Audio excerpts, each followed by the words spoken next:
So picture this. You've just wrapped up an absolutely incredible project. Maybe you're a freelance graphic designer, an up-and-coming YouTuber, or you run a really cool online thrift shop right here in Papua New Guinea. Your new client over in Australia or the US, they are thrilled. They want to pay you right away, so they ask for your PayPal link or try to check out using Stripe. You're smiling, right? Ready for that hard-earned cash? But then you have to drop the bad news. Sorry, I actually can't receive international payments online. Honestly, it is so incredibly frustrating, isn't it? Well, welcome to today's Explainer, where we're going to break down exactly why this keeps happening and, way more importantly, how you can actually fix it today. Seriously, let's just think about this for a second. How is it even possible to have the talent, nail down the clients, and have all the drive in the world, but still find yourself completely shut out of the global digital economy? I mean, you're online, you can chat with anyone on Earth, but when it comes to that one final crucial step, actually getting paid, giant platforms like PayPal and Stripe literally just slam the door in your face. And the disparity here, it's just glaring. While neighboring Pacific nations, think Fiji, Australia, New Zealand, while they're enjoying full two-way access to these global payment gateways, Papua New Guinea is just kind of stuck. We have the send-only status on PayPal. Sure, you can link your local bank account to buy things online or send money out of the country, but you're officially classified as a non-receiving country. So if a client pays you, that money just sits there in limbo, no way to get it. And Stripe, don't even bother looking. PNG isn't even on their list of supported countries. To really wrap our heads around this digital exclusion, we actually have to look at the physical barriers first. Think about the sheer physical effort it takes for a lot of people to bank. Just getting access to a traditional physical bank branch in PNG, like waiting in massive crowds outside the Waigani Banking Center in Port Moresby, is an exhausting daily struggle for so many citizens. Between poor infrastructure, super limited road networks, and high service costs, having basic banking is basically a luxury, not a given.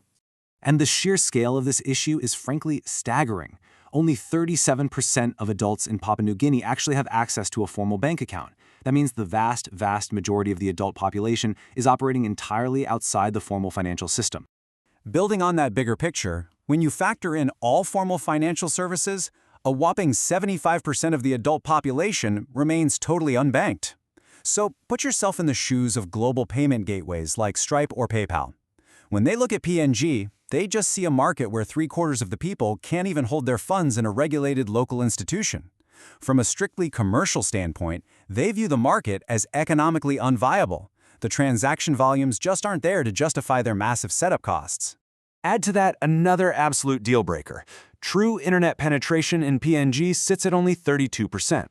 That's roughly 3.3 million users. And a huge reason for this is that 86% of the population lives in remote, rural areas. We're talking regions that often lack reliable power grids, let alone stable mobile networks.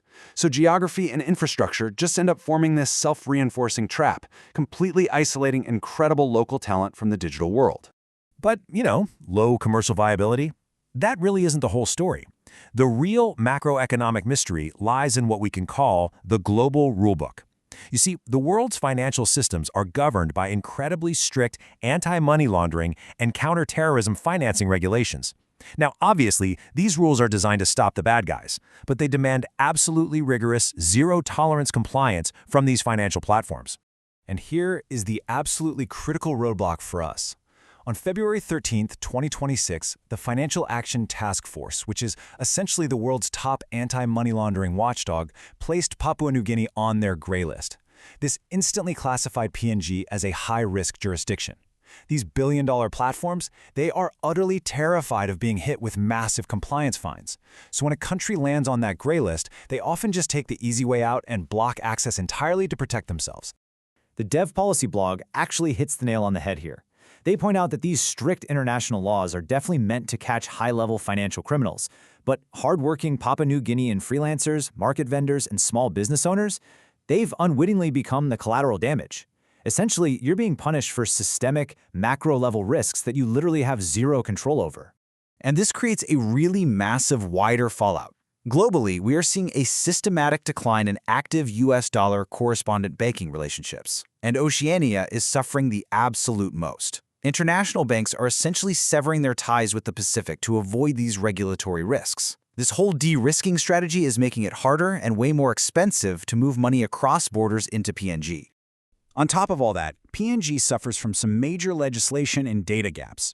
For one, there's no central credit scoring system. So if you apply for a merchant account, global platforms have absolutely zero digital history to verify that you're financially reliable. Plus, PNG currently lacks a comprehensive data protection act. Without clear local laws protecting consumer data or regulating how data moves across borders, international fintech companies simply refuse to take on that legal liability. It's just too risky for them.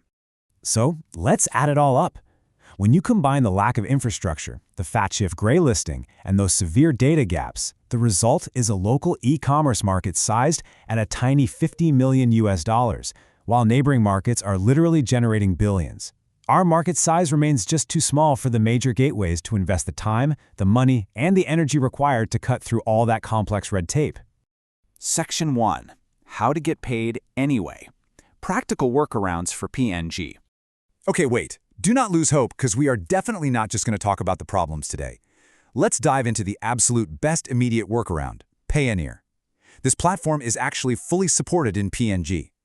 Here's how it works. You sign up, verify your identity with your PNG national ID and a standard utility bill, and Payoneer literally provides you with virtual US, UK, or Australian bank accounts. Your international clients can pay into those accounts just like a local transfer. Then, you simply withdraw the funds directly to your local BSP or Kina bank account.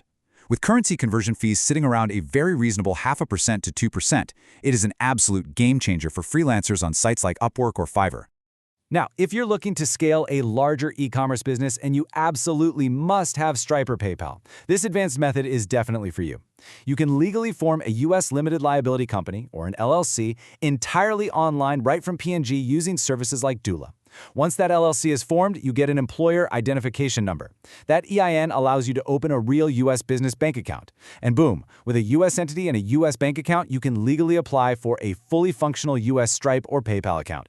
It does cost a bit up front, but it completely, 100% opens up the global market for you. Another workaround that's getting super popular? Cryptocurrency. Look, traditional international bank wires are painfully slow and they hit you with massive annoying fees. So a lot of tech-savvy creators are turning to crypto platforms like Plesio or wallets like Zoom. It allows for lightning-fast, borderless peer-to-peer transactions. Now, sure, it requires a bit of a learning curve to figure out how to convert that crypto back to Kina, but it completely bypasses the traditional banking restrictions that are currently choking PNG's digital economy. But listen, while we absolutely should use these workarounds right now, we also need to demand real macro solutions. PNG authorities have got to prioritize action. The number one FATF requirement? Actually prosecuting financial crimes, not just reporting them. On top of that, Parliament really needs to pass a comprehensive Data Protection Act, build out a central credit scoring system, and drastically improve how government agencies coordinate with each other. That is exactly how we prove our digital readiness to the world. Fortunately, we are actually seeing some really solid hope building domestically. Amazing innovations like mobile money and biometrically enabled kiosks like the Mama Bank Access Point are totally taking off. These kinds of public-private partnerships allow informal vendors in super remote areas to open accounts and secure loans without ever having to set foot in a traditional bank branch. These domestic steps are absolutely vital for banking the unbanked, and they lay the groundwork for a truly inclusive digital economy. The talent in Papua New Guinea is undeniable, and you absolutely deserve to be compensated easily and fairly for your work. Right now, there's actually a Change.org petition out there demanding that PayPal finally open its receive payment option for PNG. And it needs your signature to show these big tech giants that we are a market that is ready to thrive. So I want to leave you with this thought. Are you going to let digital borders dictate your success? Or will you use these workarounds to claim your rightful space in the global economy? What workaround are you currently using to get paid? Keep pushing, keep innovating, and let's all demand a better digital future.